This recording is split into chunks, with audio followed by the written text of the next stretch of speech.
not necessarily through a lens about what was actually said. Yeah. And Yeah. I know that you've experienced this. I did an episode on anti-Semitism. The largest volume of feedback I got was, why aren't you talking about Israel bombing the Palestinians? And I was just like, okay. Sure. The first thing I said was, I don't want to cover the war in this episode because it's separate from the general concept of anti-Semitism. And people were like, but what about Israel bombing the Palestinians? And I was like, do you realize you're proving my point about conflating Jewish people all over the world with a war in Israel? And it's completely lost on even well-meaning, well-intentioned people. Some are not everyone's like that. But I try to completely, Americans should know better than that. Brits should know better than that. If it were kosher to target Americans and Brits because of stuff our militaries did overseas, we would all be dead by now. For sure. We would all be dead by now. You start your latest book with saying something along the lines of, sometimes a flare goes up and you find out where everyone is standing. Tell me what you mean by that. I like that opening. Well, I think there are occasions when something happens in the world, an atrocity or an event, and yes, you see everyone's colors, you see where everybody is. I start on Democracies and Death Cocks with that observation because that was how I felt on the morning of the 7th of October, and particularly the day after, on the 8th. And that's because on the evening of the 7th of October, there are already anti-Israel protests in many major cities, including London. And on the 8th of October, as I described in the opening of the book, I went down to Times Square here in New York, and there was a pro-Hamas, pro-slaughter protest going on as the slaughter was still going on. So I think at those moments, you know where people are standing.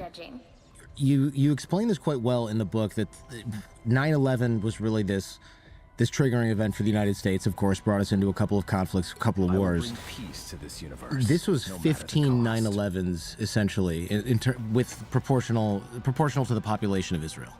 And Canada and the UK. Do you happen to remember the proportions that this was? I remember the proportion for, I mean, just to fill out that point, because sometimes people deliberately misunderstand this or can't understand it, but Israel's a country of about 9 million people, and this country, America, is about 330 million. So 1,200 people were slaughtered in one day, one morning in Israel, and another 250 taken hostage. If you were to do those, extrapolate out those numbers to America, it's somewhere in the region of 44,000 Americans being killed in one day, and 10,000 being taken hostage. And partly the reason I say that is not just to demonstrate the magnitude of the massacre of the 7th, but to stress that this is something where almost everybody in the country was affected in some way. Everyone was 1 or 2 degrees of separation from the story of the morning when it was going on.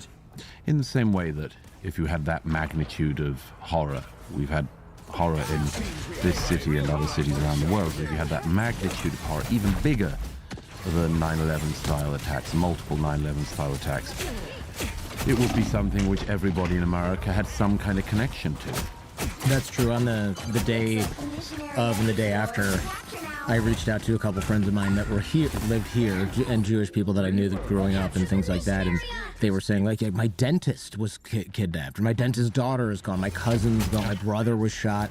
It was just almost everybody who I knew had Israeli family or friends, they were personally affected. So you're right. It's like when I was in University of Michigan, there's a lot of New Yorkers that go there, and it was like, oh, is your family okay? And it was like, no, my cousin worked in World Finance, or no, my dad's a police officer. I mean, it was just like everybody who was from New York. You know, you say, oh, is your family okay? And you expect the answer to be, yeah, I'm fine. It was an earthquake in Taiwan, oh, yeah, we were at the hotel, the water shook in the glasses. This was not that, right? This was like they're still missing, and it's to even now that most of the hostages were not doing so well. Some of them are still missing. Some of these family members of my friends are still missing.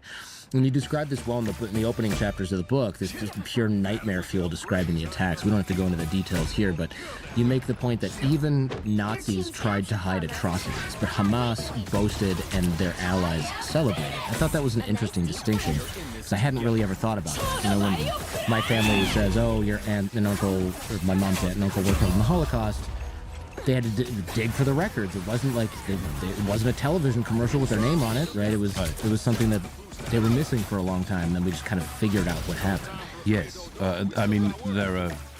This is why I said before, hell's the bottomless pit. It's not a competition.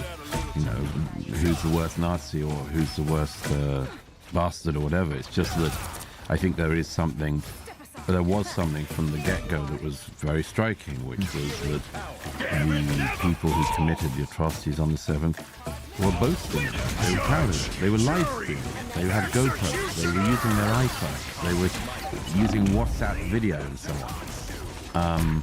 So this was being broadcast in real time because many, if not all, of the people who participated in Hamas's atrocities and Islamic Jihad's atrocities, they wanted the world to know, which is, again, is not a competition. It's just it's another level of horror and terror that people would actually be proud of, you know, kidnapping a grandmother or killing children. There's a quote that's become quite famous that I cite in the book of a young man from Gaza who phones back to his home on the phone of the Jewish woman he just murdered and is saying to his father, you know, your son has killed 10 Jews in your own hands. I killed Jews. Get mother on the line. That's uncommon, actually. A lot of people throughout history have done terribly wicked things. I have risen. But to do wicked things and want everyone to know about it. Well, like call your mom to tell her, "Hey, you'll never guess what I just did." Like you just aced your chemistry exam. Right. It's crazy to me. Yes, but they wanted the world to know. And one of the many odd things about our era is that you can then see the phenomenon of people who can at the same time keep in their head that they did do that. They did film it. And that somehow it didn't happen. It also didn't happen, yeah, exactly. Or that it was done by the Jews, but there are people who can keep two contradictory ideas in their head at once. So I wonder what you think about that, because this is, whenever I see these discussions online, they'll say something like, well, tell that to the 1,200 people that Hamas killed. Like, this is a mostly peaceful resistance movement. Israel's the real bad guy. And it's like, okay, I understand your perspective here. I suppose they disagree with it. You know, but they killed 1,200 people on October 7th. Well, most of those were killed by Israeli helicopters. And it's like, well, okay, why were the helicopters there? Why were the soldiers there? Like, let's even take the most generous interpretation of your argument, which is that the soldiers killed people, let's say even deliberately so that they wouldn't be taken hostage, or accidentally because they couldn't tell who was who. If a bank is hijacked by bank robbers and the police kill a bunch of hijackers and also kill a few hostages, we don't blame the police for the massacre that occurred at the bank. We blame the hostage takers who tried to rob the bank and take hostages. Yeah. But that is just not this did not apply to this particular situation. Well, no, as I say, because people, particularly people who just hate Israel or want to find reasons to hate Israel, will hold all these contradictory views in their head at once. They will say, we want more October the 7th, and our side didn't do October the 7th. It was the Israelis who did it, but we'd like to do it.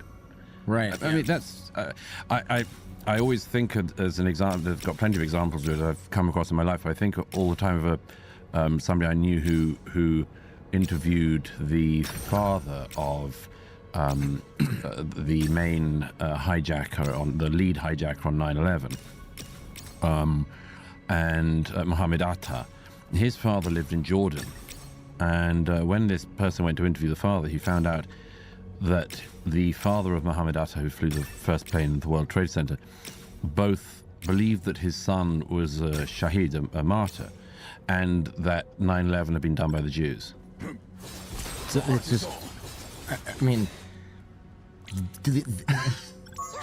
I'm speechless because you would think that after a second, that would come out of your mouth, and then you would go, "Well, wait a minute, that doesn't make any sense." And yet this man lives. This is his life. These two parallel tracks run in his brain to infinity and beyond. Yeah, and I mean, in a way, it's a little bit more understandable in his situation. I suppose his son is dead, and he's trying to find some kind of rationales for having produced an atrocity as a child. But one of the things that's just so interesting is that so many people become completely deranged along these lines who have no dog in the fight. I mean, that is curious.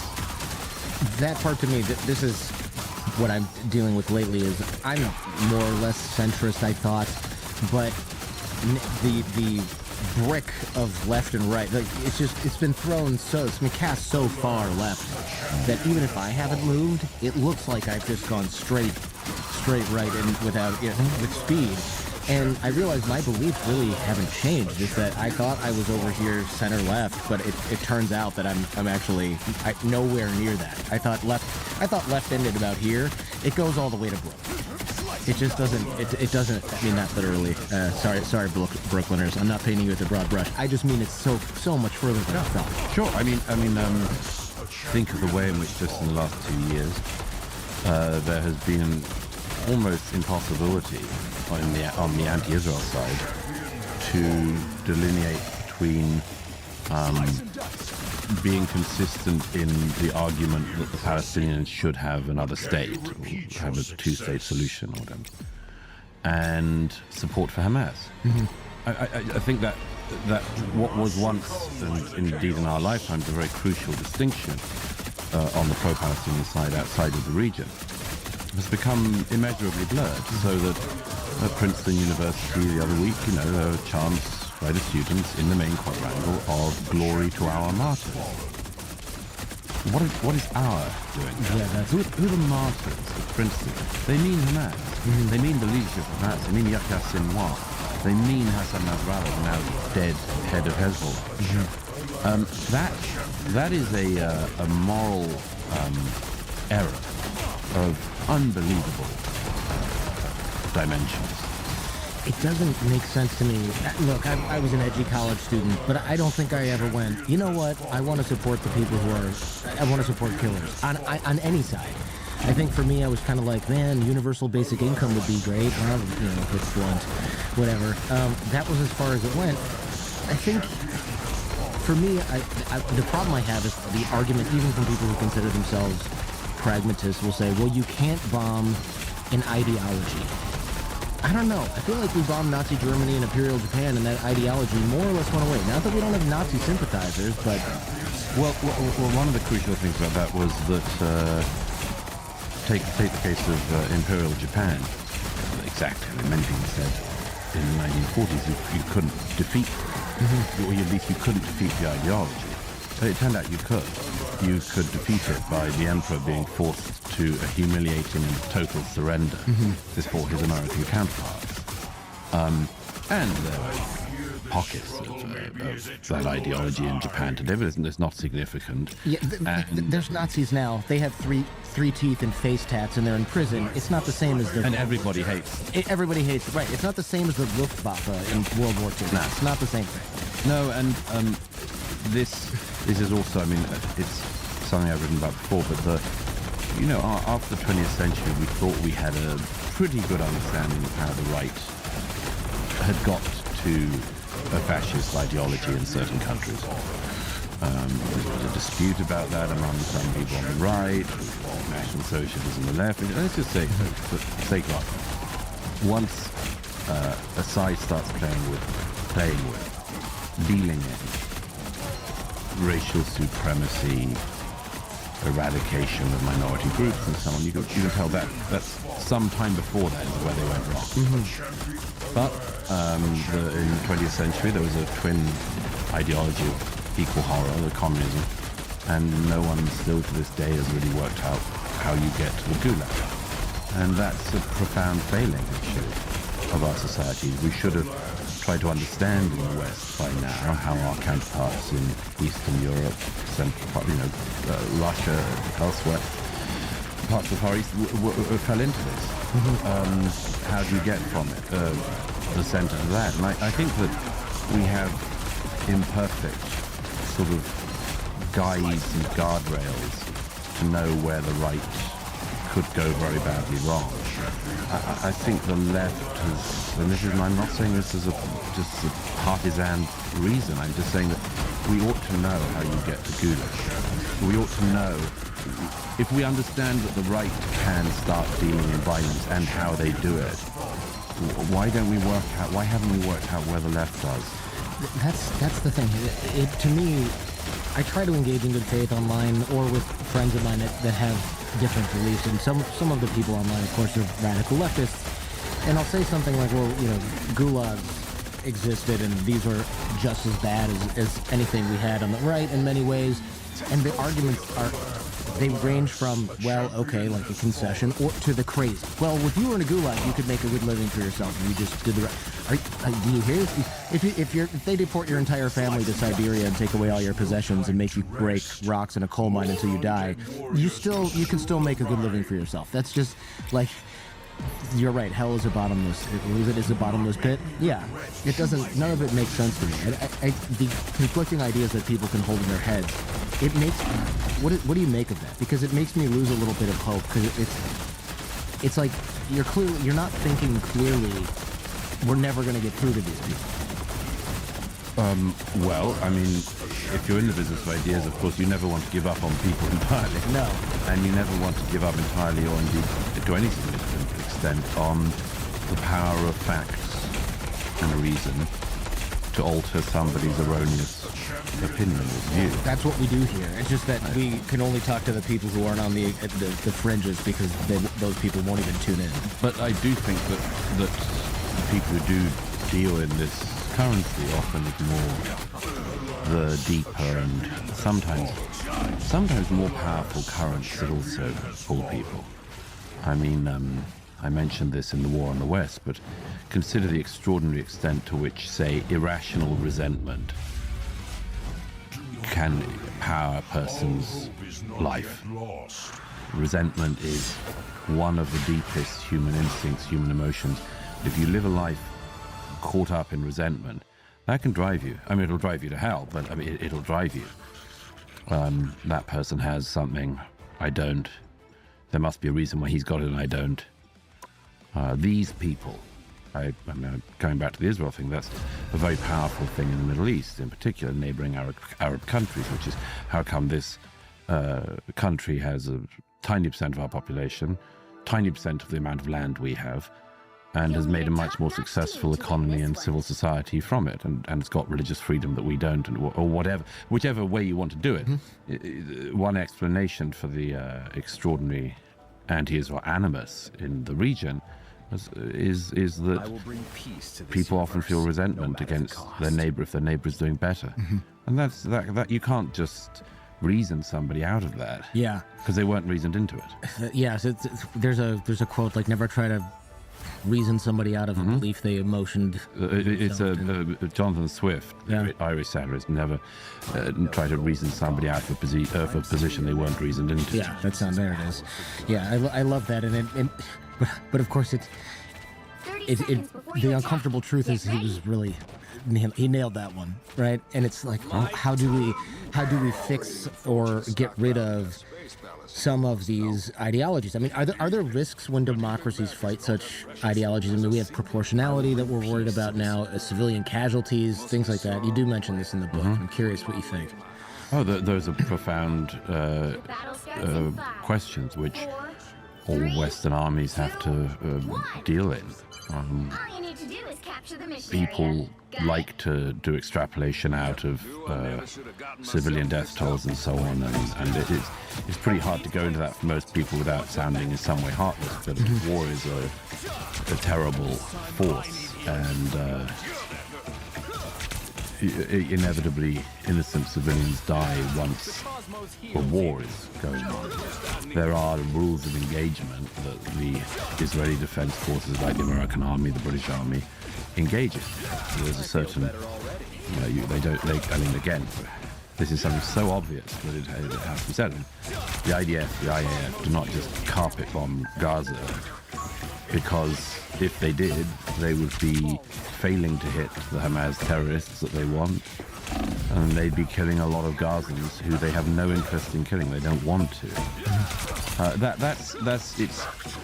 I've become slightly jaded about this particular part of the argument, because I realise that there are people who just don't want to hear that, because they've imbibed for almost 2 years now the claim that the Israelis are deliberately committing genocide.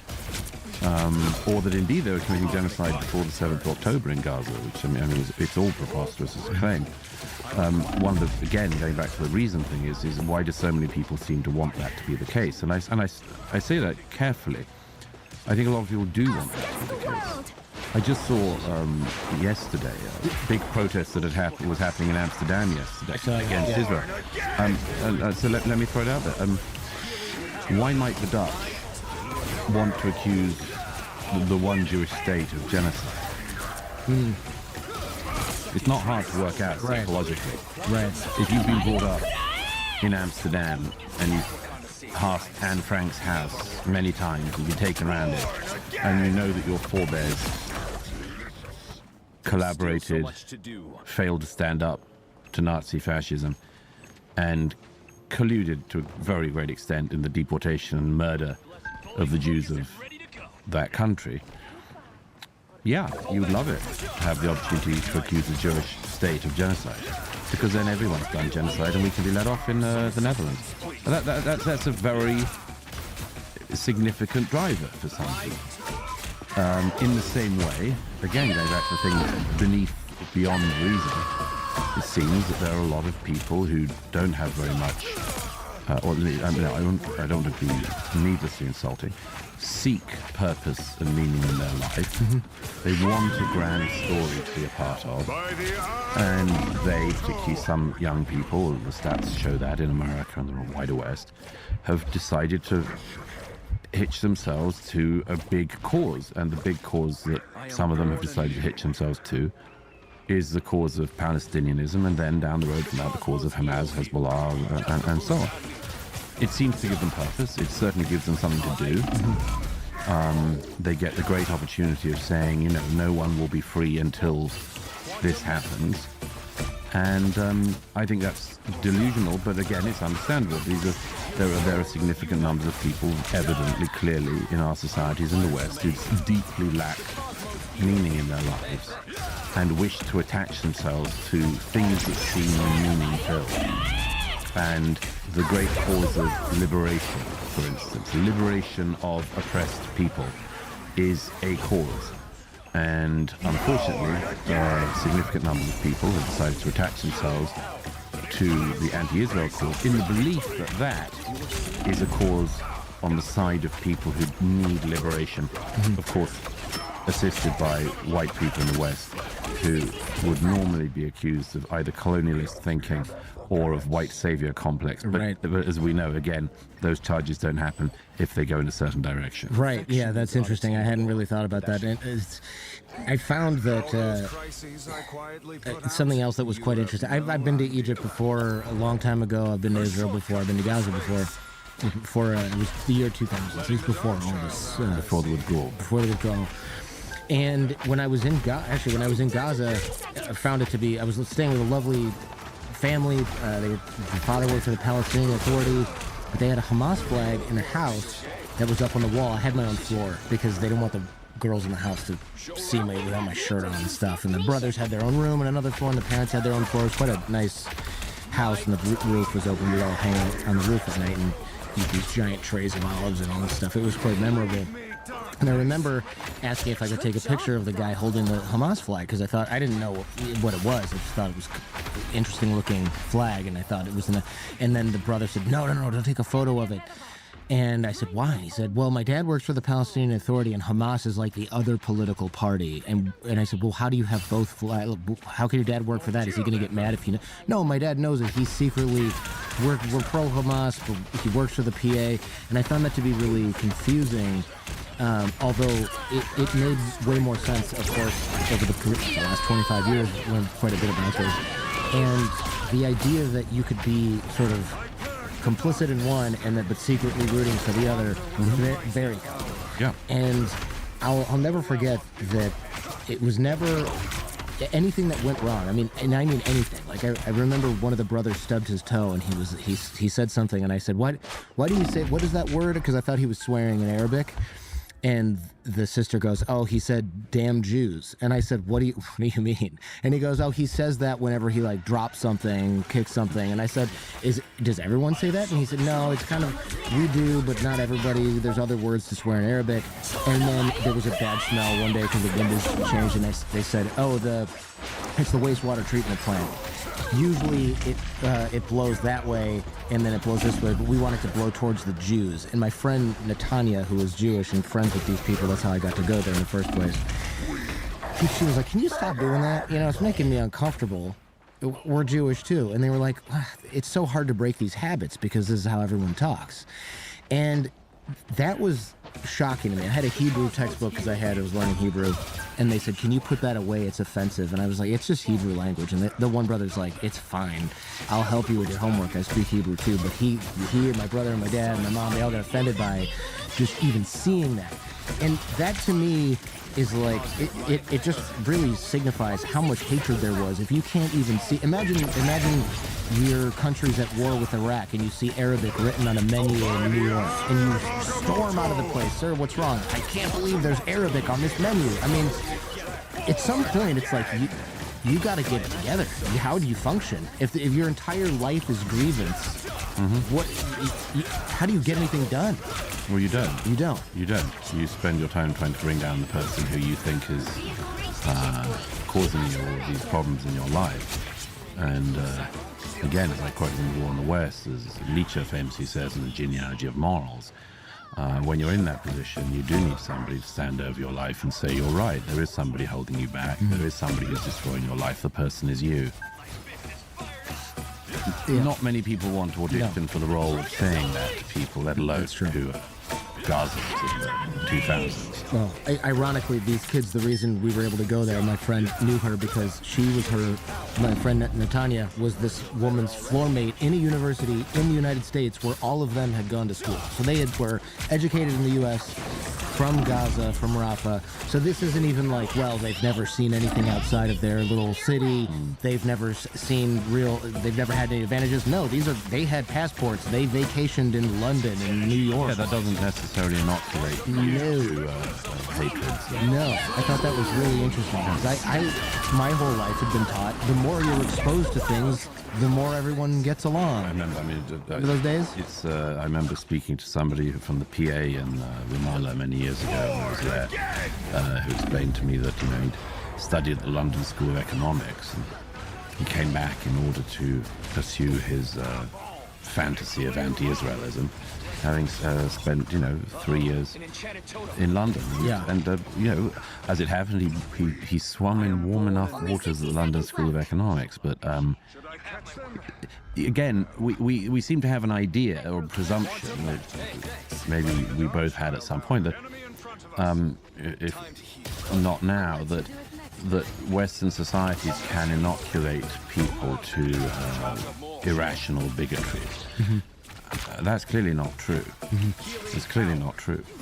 It may work with some people, but there'll be a lot of people who it makes no difference to at all. One strange tension, I wanted to ask you this because I'd never gotten an answer to this. When I was in Egypt, people really hated Israelis. I mean, it was like, hey, what are you guys doing here? Are you tourists? Oh, yeah, I'm studying in Israel, and I came here on a trip, and they're like, oh, okay, you should say Palestine, because, anyway, let's go to this bar, and they serve alcohol, and I don't drink, but I know you guys probably do, and we can play pool. I mean, that was the conversations I was having. And I remember that I was talking with someone, and I said, why is everyone still so angry about Israel? Is it because you lost the war in 1973? And the guy goes, "What do you